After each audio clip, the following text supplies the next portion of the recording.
All right, welcome back to the No Quarter Given podcast, a week 2 winning edition of the No Quarter podcast. Mr. Peter Blake, welcome Yes, in, sir. sir.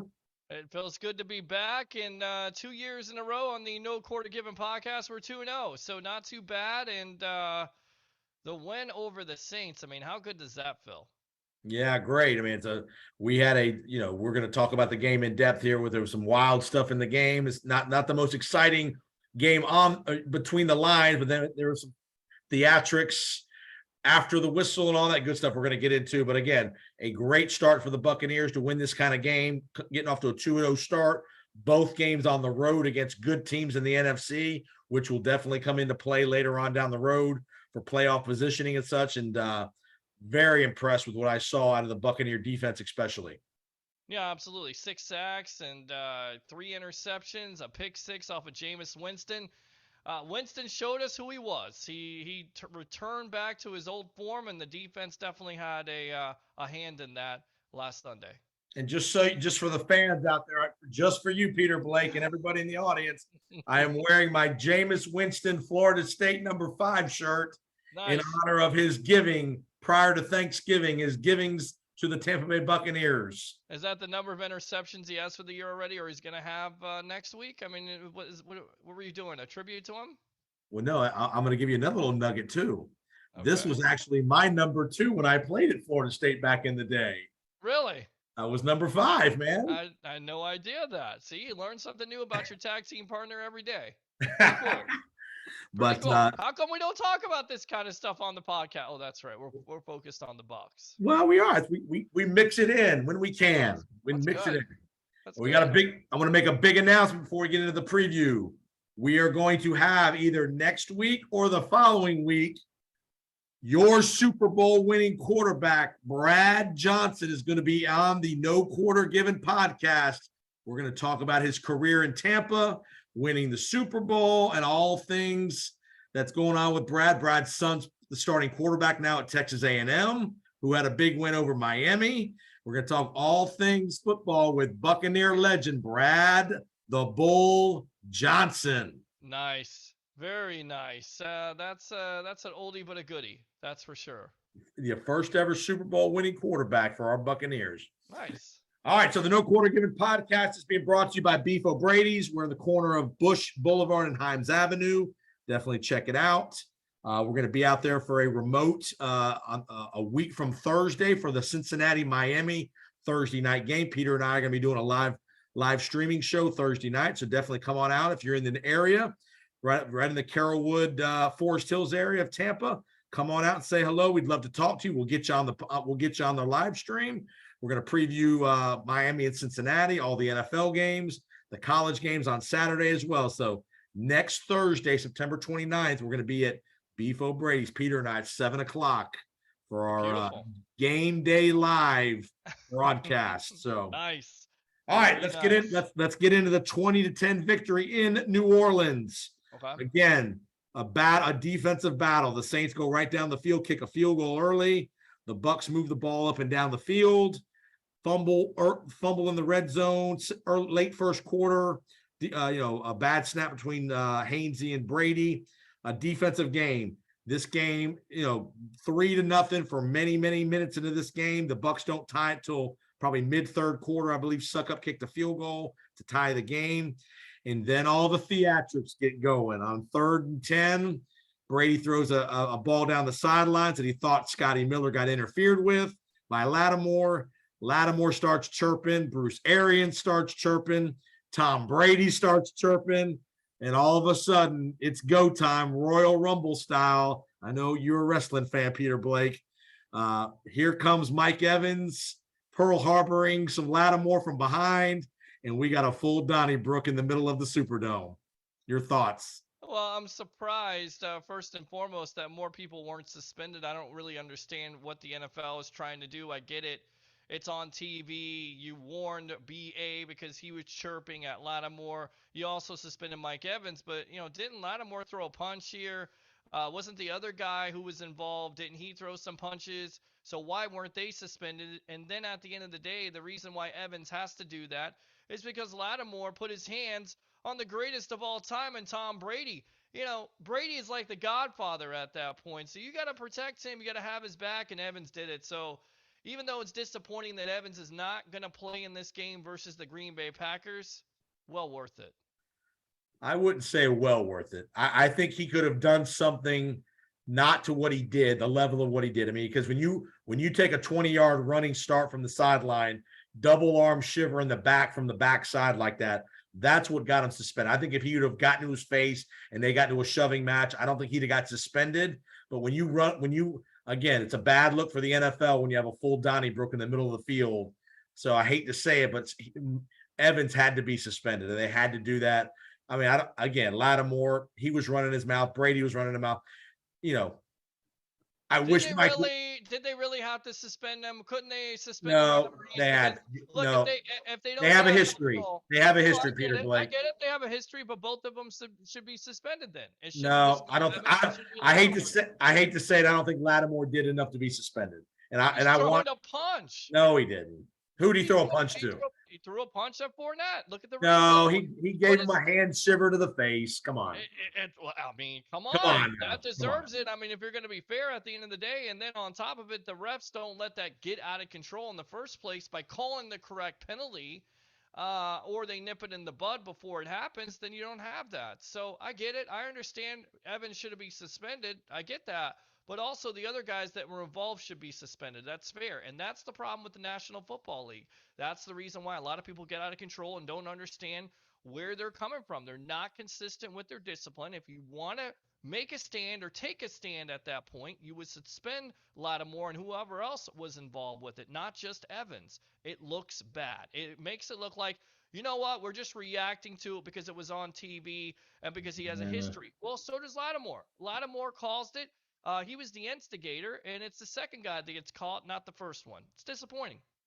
I'm going to disagree with you on that one. I don't think Lattimore did enough. Now, Lattimore, did he rile things up? Yes. I don't think he did enough to be suspended a game. Now, fine them, penalize them, which they did. They penalized both guys in the game. But again, you can't have that look. Again, remember, Mike Evans did the exact same thing a couple years ago. He had a running start at Lattimore when he and Jameis Winston got tangled up. That's the part that's going to get him suspended, is the 20-yard sprint to go double arm shivering them in the back like that. And you can't suspend everybody because there'd be 30 guys suspended.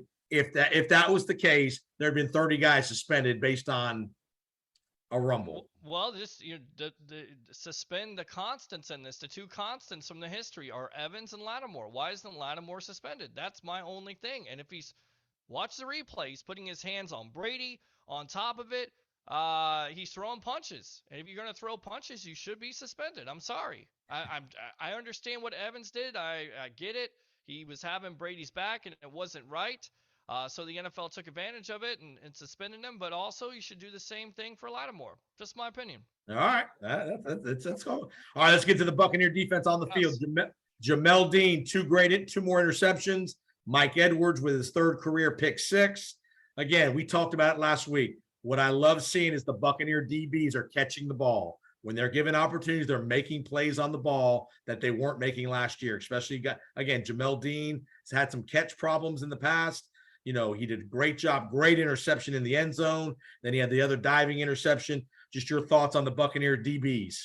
I mean, the onus was in the offseason to get more turnovers. In fact, there was a goal out there, 30 interceptions, and they're right on their way with it. So it's encouraging to see Jamel Dean, who's in a contract year, to have a great game there and also have that pick six by Mike Edwards, who, by the way, is back to the scene of the crime there for Mr. Edwards because, of course, just a couple years ago in the divisional playoff game, he was the one that sealed the deal with the interception. So very encouraging. Even when your offense has all these injuries and not having a good day, you could depend on your defense, and the defense on Sunday was awesome. Yeah, the pass rush was there. I mean, the pass rush was consistent. Yeah.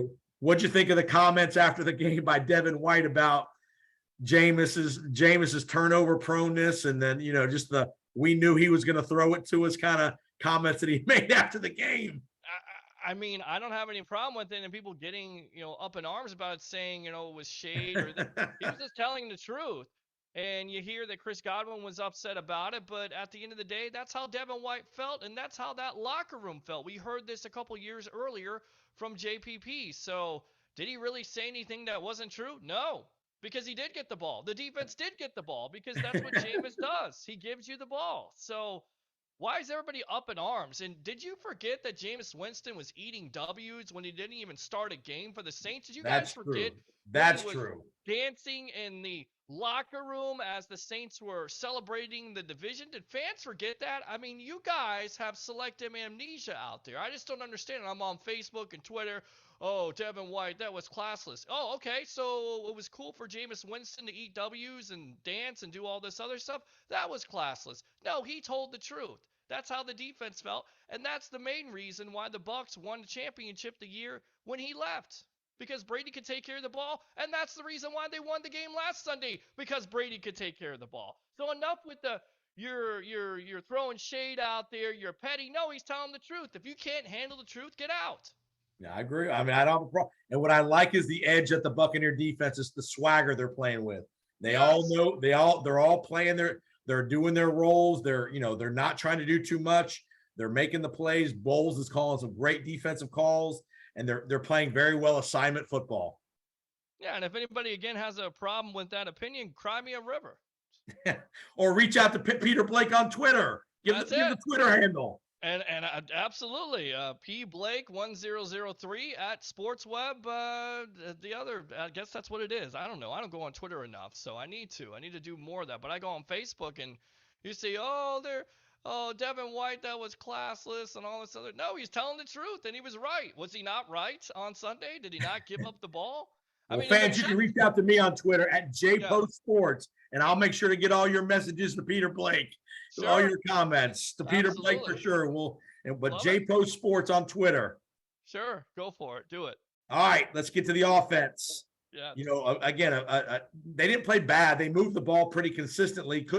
They sputtered. Again, they're playing against a very good New Orleans defense, a scheme that's always given Brady problems. And again, the breakthrough was, a couple big third down conversions. The breakthrough was the long kind of broken play to Perriman down the sideline. A great throw by Brady from the left hash mark to the back right end zone. Perriman makes a nice catch in the end zone, puts them up 10-3. They go on from there. A couple things I want to bring your attention to, and we'll get your thoughts. Sure. I'm getting about sick and tired of Scotty Miller, man. Well, drops. Yes. I mean, you saw the visual frustration with Brady. He throws the one little corner route to him. Perfect throw. He drops it. He falls. At least once or twice a game, he's running some kind of out cut and he falls down. Would have been another couple catches. I'm getting about tired of Scotty Miller. Well, tell you right now, since the Super Bowl year, he's fallen off. He's regressed, and that's the reason why the Bucs went after a wide receiver this week in Cole Beasley, who's had 2 straight years of 80 catches. They want to get somebody dependable. Look, he doesn't have the athleticism, if you will, as a Scotty Miller, maybe not the speed, but what can he do, Jason Powers? Catch the ball when it's thrown to him. That's in traffic. Your job. Do your job, Scotty Miller. Do your job, wide receiving room. And if you don't do your job, Tom Brady's going to have somebody on their radar. And that was Cole Beasley. Went all Britney Spears on us with that comment there. And we'll see about OBJ, because they were spotted together talking. So this is not done. And this, with the Bucs injuries at this point, they have their struggles. But if you get the ball thrown to you by Tom Brady and you can visibly see he's upset and you're not catching the ball, guess what? More than likely, you're going to have a pink slip. I think I would not be. I think Beasley's going to be ready to play Sunday. He's going to be in there for limited packages. I don't think you're going to see Scotty Miller active. The only chance he's active is if Julio can't play. But if Julio's able to play, or I shouldn't say that. If Scotty Miller's active, he's the last receiver in the rotation. Beasley's going to be in front of him. You're going to have Perriman. You're going to have hopefully Julio Jones. Probably not going to have Godwin. You're not going to have Evans. So again, I'm on my last leg of Scotty Miller. I hate to say it. I think you saw the frustration that he has. Scotty Miller, for all the hope and all the potential we all say Scotty Miller has, is he really that good? I don't think he's that good. I think he's an average player at best. Yeah, I think he's an average player. I think he's got lots of speed. He can definitely take the top off the defense. But can he? He's done it. He did it in the Super Bowl year. He hasn't done it that much anymore because he can't catch the ball. You can beat anybody you want to with your speed. You can get separation, but if you can't catch the ball when it's thrown to you, it doesn't Yep. matter how much separation or how much speed you got. So once again, that's the reason why this team will continue to go after wide receivers. And if there is an OBJ out there and he's healthy in November, don't be surprised because we Right. know that Mike Evans and Chris Godwin and Julio Jones are all injury prone, and you're not taking any chances. You're not going into the year depending on guys that can't catch the ball. That's the reason why Tyler Johnson isn't here. And there's a lot of fans out there complaining about Johnson not being on this team. Johnson has done squats with the Texans. In fact, he hasn't even started. So that's not a big loss. And when he had the opportunity to catch the ball consistently, guess what? He dropped it. That's why the Bucs dropped him. And more than likely, if Scotty Miller keeps on dropping balls, he'll be dropped off this team. I think Scotty Miller is going to get cut as soon as Julio and Godwin are healthy with Evans. I think Scotty Miller is going to get cut. I really do. I think Beasley's not getting cut in after a week. They're keeping him. Right. I think Scotty Miller's days as a Buccaneer is very short. Let's go to the offensive. Let's go to the offensive line. Everybody thought offensive line problems were going to be major problems. Give them credit. They have been very good in pass protection through 2 games. Josh Wells goes down. Brandon Walton comes in and plays really good left tackle Sunday. Did not give up any sacks against a very good defensive line. Hainsey's been very solid. They didn't run the ball great on Sunday, but we didn't think they were going to run the ball great. Gedicke's been good. A couple penalties, nothing crazy. No major bust that I've seen in the offensive line. Only in that 4th down when you're in the red zone. I don't know what that blocking scheme is at that point. Looked like a miscommunication. And then, of course, you have the center to quarterback exchange, which looks like it's on Brady at that point. It's to be expected. It's disappointing because to me, the Bucs dominated that first half, even though the scoreboard didn't show it. You missed those opportunities, but you're exactly right. To be down to your 3rd left tackle and for him to come in there and play the way he did and then keep that commitment to the running game, because even though you're not getting a lot of yards, you're holding that defense accountable. And if you can be balanced, we know that those things are going to open up down the field. So you can catch them, Scotty Miller, even though you don't catch them. So that's the reason why you run the ball in the first place. So you look at his numbers, 24 for 65 yards, hard running. But at the end of the day, you have to have balance to your offense, because if you get into a one-dimensional mode, then that's when the defense starts to tee off on a Tom Brady, and that's exactly what you don't want. All right, so Josh Wells looks like he's going to be out for a little while, going on IR. The other big loss was Akiem Hicks with the foot injury. You know, we wondered, could he stay healthy? That was our big issue with Akiem. He's done a good job. Can he stay healthy? Looks like he's going to be out about a month.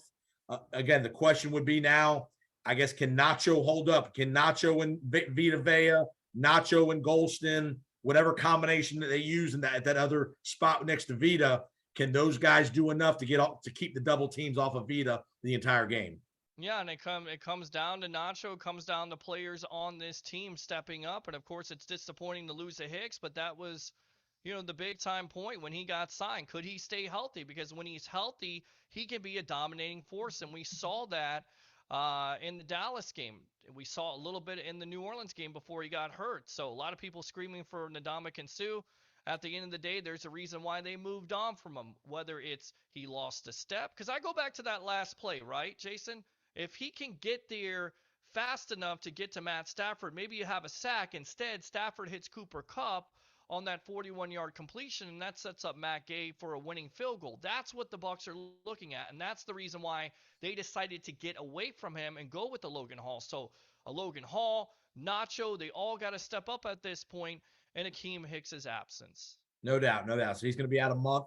We'll see where they are in a month. And again, I love the toughness for the Buccaneers to win a game like this. We've not won a game like this in a while. We've been, we've won a lot of games where we've scored in the 30s. We won 31-27 kind of games, but we've not won a game like this against a really good opponent on the road in a while. So I'm very encouraged that the Bucs are able to play different styles of a game and still get it done. Brady when he was in New England, they won a lot of these kind of games back in the day, 17-10, 20-10 kind of games where the defense was more dominant. And it's just another great sign for the Buccaneers that they can win different ways. Agree. Agree. And this team just continues to find ways to win, and that's a good thing. Even though their offense and all these injuries to their offensive line and the wide receivers, they continue to win because they have a dominating defense. And at the end of the day, if you can stop another team from scoring and you can have sacks and turnovers, you can win. It doesn't matter if you have an explosive offense. People will look at it and say, Tom Brady, like he has what, 2 touchdowns last year at this time. He had 9 touchdowns and 2 interceptions. Now he has 2 and 1. People are kind of concerned, but again, I think the factor is not only offensive line with all the changes and the injuries, but also to that wide receiving room. But the same result on the scoreboard, they're 2-0, and that's what counts. And the difference in this game, like you mentioned earlier, the propensity for Jameis to throw the ball into traffic versus Tom. Tom would rather throw an incompletion and punt. He understands the value of field position and not putting the ball in harm's way in a hostile environment, where Jameis still hasn't figured that out yet and still tries to jam balls into places that it doesn't need to be thrown. Yeah, no, I agree. Absolutely agree. All right, Bucs fans, we are, again, No Quarter Given podcast. Peter and I, we're part of the Bucpower.com podcast network. We're going to be back in just a minute, but first, we're going to be back to preview the Packers coming to town Sunday, 4:25. But first, we're going to our buddy Paul Stewart for our Bay of Pigs montage. Love the it. old Bay of Pigs rivalry. Paul's going to give you the historical overview of the Bucs, Packers, Bay of Pigs, all the kind of stuff through the years. And so we'll be right back right after you enjoy Paul Stewart's montage on the Bucs and the Packers.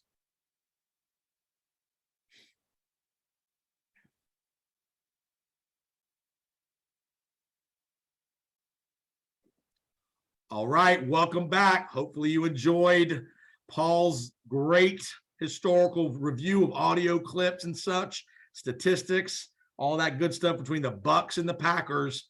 We've had some wild, remember 2 years ago, we thumped the Packers. I think it was 38-10 in Tampa. We've had some, epic battles back in the day when we were in the NFC Central involving the Packers. So the good thing is, hopefully this weekend, there will not be a whole lot of Packer fans in the building. I'm sure there will be some because they love this road trip to get into the warm weather down here in Tampa. But let's get to the matchup on Sunday afternoon. Peter Blake, give me a key point or a key narrative that you think is important in this game.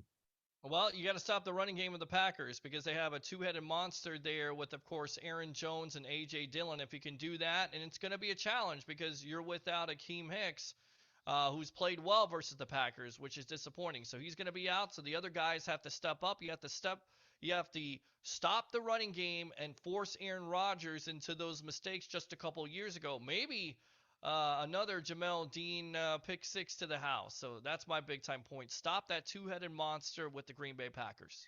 And if you watch, Buck fans, if you didn't watch the game Sunday night, Green Bay and Chicago, they put a big emphasis on getting Aaron Jones the ball in many different ways. Speed sweeps, the little flip tosses. I mean, to me, he's their best offensive player and their biggest matchup problem for us. They're going to put him out of the backfield. He's going to get 8 or 10 carries. Then you're going to have the bull, A.J. Dillon, busting it up the gut with his 250 pound. But they're not great at wide receiver. You got some older guys, Cobb, Watkins.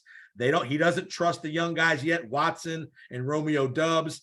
Tunyon's okay at tight end. But to me, Aaron Jones is the offensive guy that the Buccaneer defense has to really know where he's at all the time. Agree. Absolutely agree. All right, Buccaneer offense. Again, Green Bay defensively is pretty good. You saw some glimpses in the armor of the Packer D. Remember, Justin Fields went right down the field early. Again, it was some passing, some misdirection stuff. Even though the Bucs are still a little undermanned at receiver, I think, again, you're going to see the Bucs run the ball. The Bears were running the ball very well against the Packer defense on Sunday night. Montgomery had some big runs. Herbert had some big runs. So, again, I think you're going to see more running of the ball for the Bucs. Balance. Again, like you mentioned, they didn't gain a lot of yards last week in New Orleans, but they were committed to the run. They probably had another 27 to 30 carries in New Orleans, even though the production wasn't great. Like you make a great point, it holds the linebackers. It keeps them playing honest on defense. And again, I think you're going to see the Bucs with some play action. And again, let's get these tight ends involved in the game a little bit. Brait, Otten, again, they have not had a lot of catches, but again, they've been doing a good job in the running game. Give me a key on offense for the Buccaneers, you think? Yeah, I mean, for me, it's not only run the ball with Leonard Fournette because, again, you got to stay balanced, but also get the ball to your tight ends. Where's Cam Brate? What about the rookie here? So you would like to see that happen? And who's going to step up for Mike Evans? Is it going to be Julio Jones? It may be Chris Godwin. I doubt it. So is it Jones? Is it Cole Beasley? Who will step up on Sunday? Is it a Russell Gage? Somebody has to step up. So I guess my key is to continue to stay balanced and get some of these guys that haven't been involved, namely a Cam Brate from the tight end position.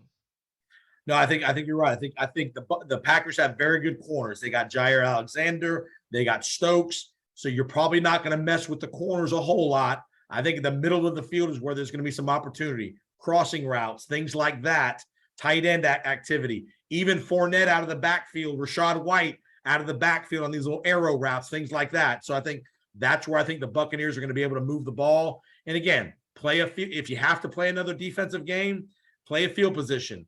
Pin them deep, punt when you have to punt, no unnecessary turnovers. Again, Rodgers is not going to throw probably 3 or 4 interceptions like Jameis did, so it's probably going to be a grinded out kind of game again. But I think home opener, the heat, I think the heat's going to be a factor. 425, it's still going to be hot. I think that's going to be a factor as well. So again, I think you're going to see, again, I don't think you're going to see 35 points out of the Buccaneers. If the Bucs can get to 24, I think they're in the winner's circle, no doubt about it. I think you're absolutely correct, and that's why I predict the Tampa Bay Buccaneers to win 24-13 over the Green Bay Packers this Sunday. I agree. I think the Bucs take the Bucs minus the 1 on the point spread. I like that. Again, next 2 home games are big time games. You got Green Bay at home, followed by Sunday night at home against Kansas City. That'll be our next preview on next week's episode. But again, you get through this stretch 3-1, that's a hell of a job in the NFC. And if you somehow go 4-0, look out, NFC, because we're getting nothing but healthier. That's it. You're exactly right. And how many people, Jason Powers, thought this team after 2 games would be 2-0? It was gloom and doom. They're going to lose to Dallas. They're going to lose to New Orleans because they always get dominated. And you know what? If they come out of these next 2 weeks and they win both games and they're 4-0 in their toughest part of their schedule, that schedule gets easier. Look out, because there could be talk of, not only this team cleaning up and being the number 1 seed in the NFC, but possibly, as crazy as it sounds, I don't know if it's going to happen.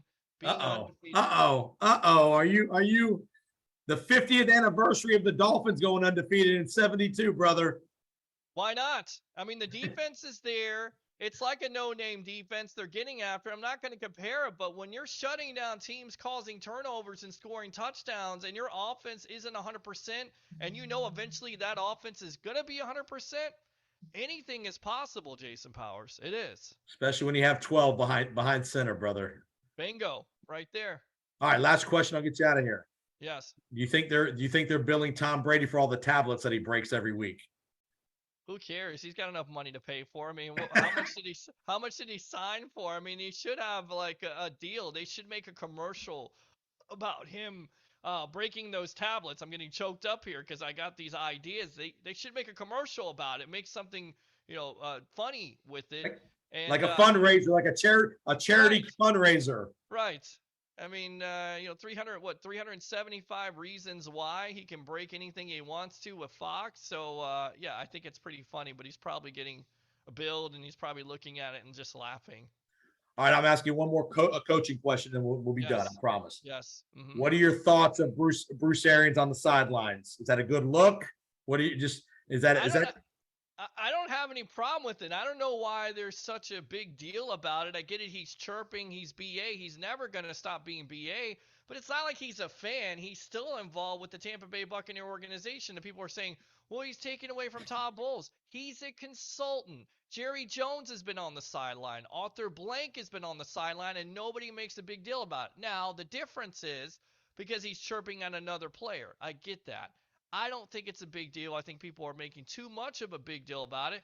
And I think there's people out there like, Mike Florio of Pro Football Talk that has it out for Mr. BA. The NFL sent BA a stern letter this week, saying no more of that because there'll be I promise you, there will be a big fine involved if he does it again. A stern letter. Oh no. Wow, maybe they should send a stern letter to Deshaun Watson. Oh, wait. Let's go send a stern letter to guys that deserve it, like the running back who didn't play and shouldn't be playing for the whole year. Let's worry about BA on the sidelines. Let's not worry about Deshaun Watson or Alvin Kamara. No. Let's worry about a guy that's 69, 70 years old having the time of his life chirping at somebody. Man, wow, the NFL, they got their priorities in check. Awesome. Way to go.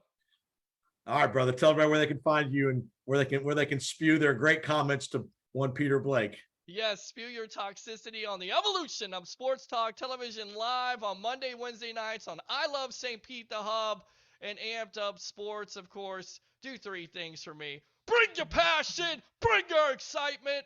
Just don't bring any nonsense. I'm your host, Peter Blake, giving you something to think about. And I love that toxicity. Just bring that nonsense. If you like to, I'll go ahead and troll you back. And Buck fans, I apologize. I was questionable this week with a voice injury. My voice is a little spotty. It's getting better, but I'm gonna be there for you on game day. I'm always here for you, brother. You sound great. You sound absolutely great. We got a little spotty. It's a little better than it was Sunday morning. Sunday for the New Orleans game, I couldn't talk. I couldn't cheer. I couldn't do anything. I was just sitting there clapping and talking. Nobody could hear me. I couldn't talk. I went to the Florida game and I wasn't yelling because I'm in the press box, but I don't know. My throat was scratchy too, and I'm like, what is going on with my throat lately? And here we go. I got the voice back, so I'm good. Got the technology back. Thank God I don't have to trash this laptop, throw it out the door, or take it back. It's $2,600. Money well spent. So we'll see how it goes. But yeah, man, get better. And Buck fans, if you're in the Tampa Bay area, come out next Thursday night, the 29th. I know it's the Dolphins playing. We don't like the Dolphins necessarily, but it should be a good game. Miami and Cincinnati will be at Beef O'Brady's, Bush Boulevard, and Himes Avenue. We're gonna do a pregame show from 7 to about 8:15, leading up to the game. We'd love to hear from you. We'd love to talk to you. We'll get you on, talking all things Bucs. Next week it'll be Bucs, Kansas City, leading into Sunday night. So we're gonna talk a lot about that next Thursday. But again, Thursday, the 29th, 7:00, Beefs on Himes and Bush, brother. I'll see you there, Peter Blake. I will see you there, my friend. I'll have my PA system ready to go if we need that. We'll get fans on. I guess we'll call it the evolution of Sports Talk Television, along with Powers on Sports podcast. And then, that's right. Game day live, brother. Game day live. Yes. It's about time. We haven't done that in a long time. I miss you, buddy. I know, right? All right, Buck fans. Let's get to 3-0. Let's send the Cheeseheads back to Wisconsin with some melted nacho cheese. Maybe Nacho Nunez, Rochez Nunez will have a couple of sacks this week, a fumble recovery to send the Packers back on Southwest Airlines Monday morning with their second loss of the year, and the Bucs go to 3-0. There you go. It's nacho time, and it's nacho time for Aaron Rodgers. Hopefully, they make him not relax. And we'll get some ayahuasca for him on the way out of Tampa Bay, brother. Along with his girlfriend, absolutely. Do it. All right, Buck fans, see you next week. No Quarter Given podcast, part of the Bucpower.com podcast network. We will see you next week for the Kansas City Chiefs. Let's go! Bucs!